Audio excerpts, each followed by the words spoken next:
Papa's been a good boy this year, I tell you what. And it's about time, too, because I've been getting tired of passing by. Oh, what the... Oh, it's just you. Listen, shouldn't you be in bed by now or something? You're not supposed to be up now. If I knew you was up, I would have stopped. You're not supposed to be seeing me anyhow. Oh, I'm never going to hear the end of this one. Come on, off to bed. Come on. Don't you need to go to bed? Don't take that toad with me now, or I'll take all this stuff back. Don't you want this here pistol? Yeah, well, come on. What, do you need a drink? What? What, this? What is this? What is this? It's a book. What, you want to take the book with you and go on off to bed? What? Oh, it's a bedtime story you be wanting, eh? Ah, right, well, Thunderbutt, I got some time left. I'm going to use your chair here. I've been on my feet all night, but this here is a bit unorthodox, but I'll give it a go. Come on in here, sit down, make yourself comfortable. What do we got here? Oh, you're going to like this one, eh? I know, because I'm on the front cover, eh? It's called A Pirate's Not Before Christmas, it is. And it's written by a feller named Philip Yates and illustrated by Sebastian Serra. I had to tell you that, the legalities and loopholes and all that. Now we're good. Okay, anyway. Pirates Not Before Christmas. 'Twas the night before Christmas aboard the Inferno. Not a creature was stirring, not even a shark. That don't make sense, because, sharks are not really much for cooking. They just kind of chomp and swallow, Anyway, not before bed. That's not what you need to hear. The stockings were stuck to the bow, sprinked with tar, in hopes that Sir Peggotty soon would be there. Sir Peggotty, I ain't heard that one in a long time, eh? Are them Vikings, they put a moniker on you and it'll stick, by thunder, I tell you.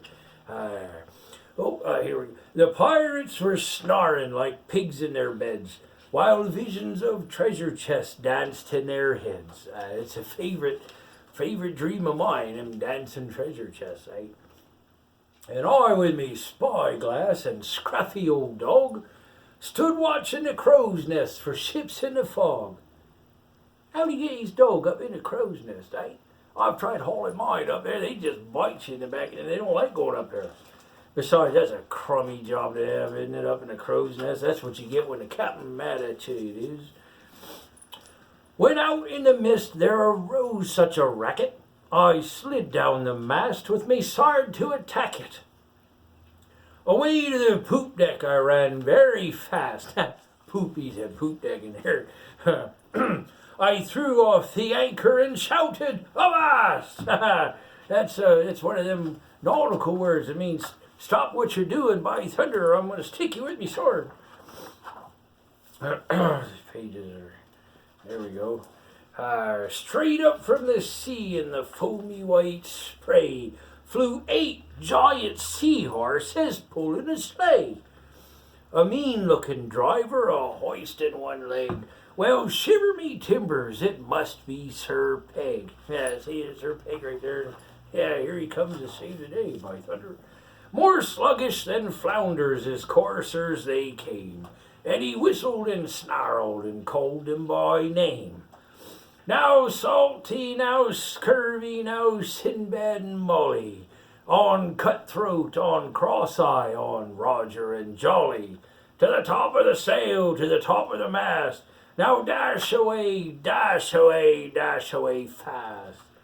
Yeah, you ever see a seahorse dash? It's not very pretty, especially if you're behind him and the wind's in the fray. Anyway.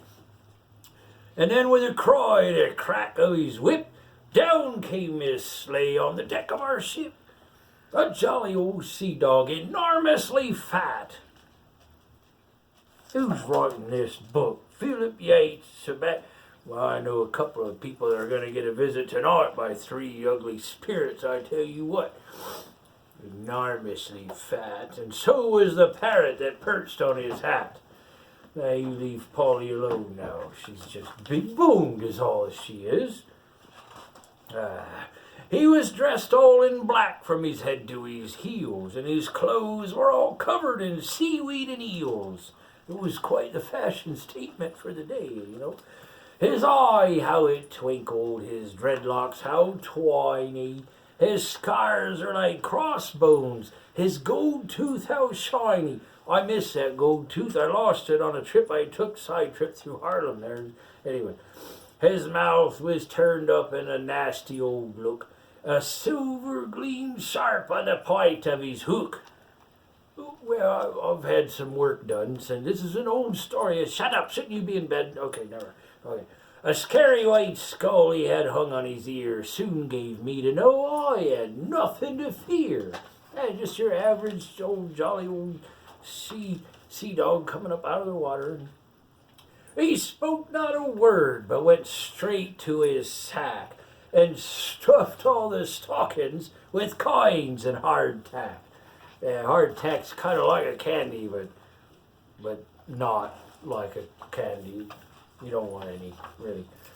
The Inferno was soon filled with all-day cheer and loaded with gifts for each good buccaneer. Yeah, what they get? I'm anxious here. Oh, anchors and hornpipes and cackle fruit eggs, pearls and red sashes for Bonnie and Meg, a cauldron for cook filled with pieces of shank, and just for the captain, a shiny new plank, eh? But oh, me heart broken and tears in me eyes, I says to meself, blimey, where be my prize? You whiny little twit, lucky you get anything at all, eh? But he hopped on his sleigh and to his team gave a roar. It's time to return to the briny deep floor. Then just what I thought is me worst Christmas day, a parchment of paper flew down off the sleigh. Yeah, whiny little kid. And it was the best present I ever done got. A map to a treasure, X marks the spot. See, he's got me old X treasure, and that, who wouldn't want that for a Christmas gift, eh? You know, it's better than socks and toys and stuff. I laughed and I danced and I shouted with glee as up went his sleigh and then down to the sea. But I heard him exclaim ere he splashed neath a star, Merry Christmas, me buckos, and to all a happy good New Year.